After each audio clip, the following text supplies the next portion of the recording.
Welcome back to Wake Up America. Day 30 of this shutdown on its way to becoming the longest in history. Lawmakers still locked in a stalemate. Now pressure building with paychecks on the line, benefits set to run out for millions of Americans in just a matter of days. Senate Majority Leader John Thune says he's willing to talk health care on one condition. Take a listen. People should be getting paid in this country.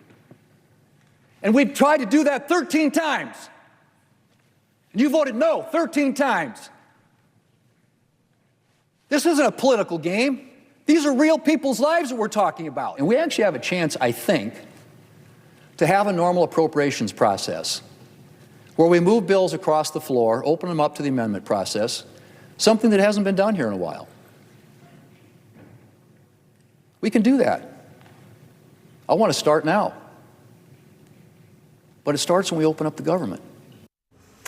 And now here's Democrat House Minority Leader Hakeem Jeffries with this. Take a listen. And it's went down to defeat 13 times because Leader Schumer and Senate Democrats partnering with House Democrats have continued to take the same position. We will not support a partisan Republican spending bill that guts the health care of the American people. Ooh, two different sides there. Let's bring in Republican Senator Kevin Cramer of North Dakota, member of the Armed Services Committee. Great to have you with us this morning, Senator. The proposed exit ramp from John Thune seems simple. Open the government, then we will talk. You and your colleagues have been saying this for weeks. Are Democrats any closer to coming around?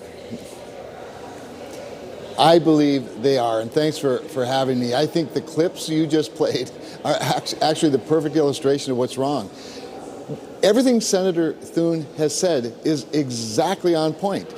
In fact, the House of Representatives passed a bill, and by the way, it's a bipartisan bill. Hakeem Jeffries is lying to you and to the American people when he says it's a partisan bill. We've had 3 Democrats vote for this bill 13 times. Sure, we've had 44 of them vote against it 13 times, but we've actually had Democrats voting for it. In fact, this is a continuing resolution of Joe Biden's last budget. I mean, it's the easy button.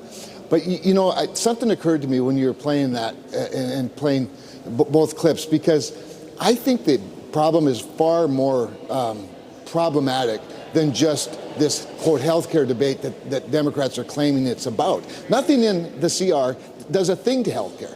Nothing. It doesn't change a single thing. What does change is that Obamacare has driven up the cost of healthcare hundreds of percents.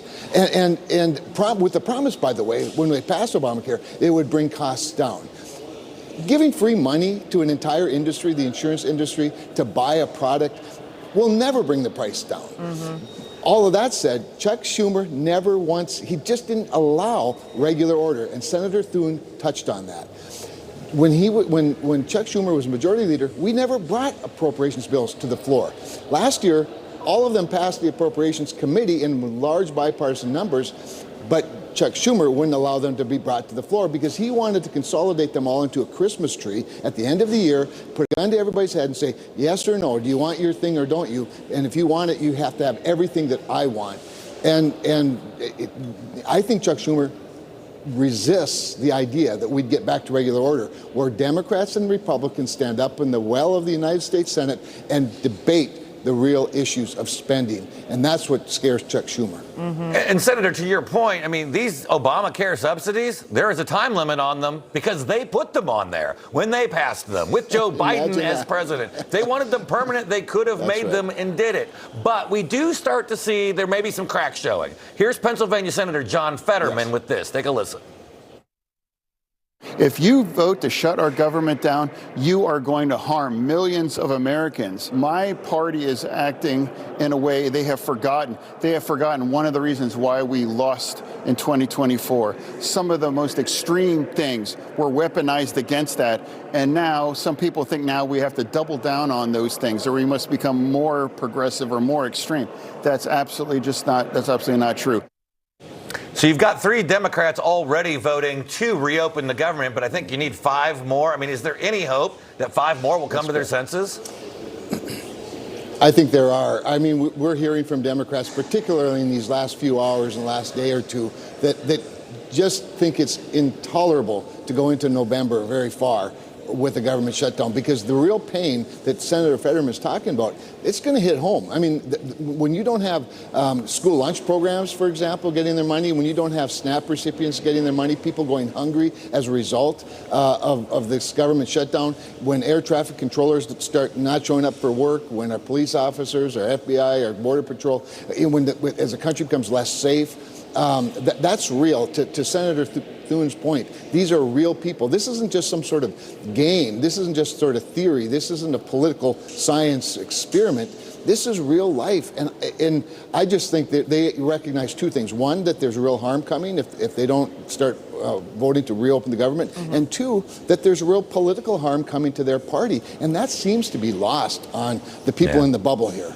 And if they care that much about the poor and their food stamps, maybe they could reopen the government with the Democrat budget they already passed. Senator Kevin Cramer, thanks for joining us. Thank you.